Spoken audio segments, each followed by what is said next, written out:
Hi guys! So eto na nga yung day 1 ng A Wonderful Journey dito sa Taipei. So pagkalabas natin ng hotel, eto agad yung bubungad sa atin at ilang steps lang away from the hotel, andyan na agad yung Xiamen Station ng Blue Line kung saan tayo sasakay papunta tayo sa Maupong Gondola for today's video. At dito nga mag-uumpisa ang ating pakikipagsapalaran dito sa Taiwan. So pagkasakay ng isang tren, lipat sa kabilang tren, ganun lang ang ganapan. O diba, lakas makalokal. At ayan na nga, dinaanan na natin yung Taipei 101 na minsan naging tallest building in the world.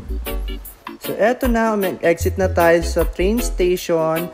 At eto na ang umpisa ng mahaba-habang lakaran papuntang Taipei Zoo, kung saan andun yung Maupong Gondola.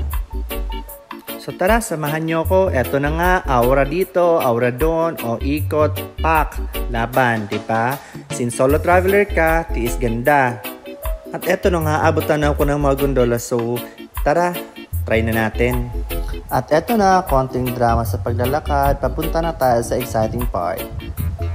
So dito pala yung gondola, dalawang klase. Isang crystal at isang regular. So yung pinili ko yung crystal para may konting thrill.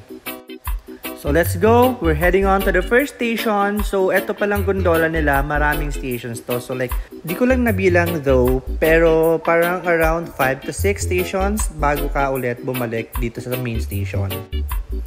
So eto nga, yung first stop, malapit na. So eto yung sinasabi ko kanina na may view from ilalim ng gondola. So medyo mahaba-haba pa rin yung babiyahiin natin at marami ka pang makikitang views. At bawat stations pala dito guys, pwede ka mag-stop at may kanya-kanya silang spots din doon na pwede ka magpa-picture o pwede ka mag-explore. Like isang station dito, actually yung nabili kong ticket, may kasama na siyang Taipei Zoo pero hindi ko na siya pinuntahan. Dahil nung second time ko nang pumunta ng Taipei, napuntahan ko na rin naman yung zoo. So, by the way, this is my third time in Taiwan. So, nothing to explore more naman na. So, it's more of parang, ano na lang talaga, gala-gala, kain. So, yun lang.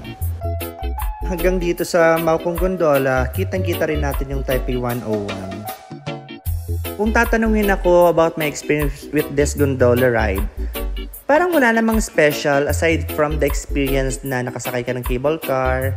So, I guess yun lang.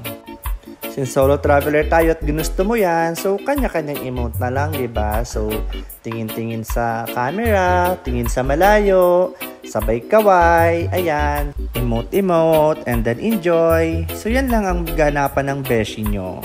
So, syempre, tatapusin natin ang video ng isang pangmalakasang pictorial. Bye-bye!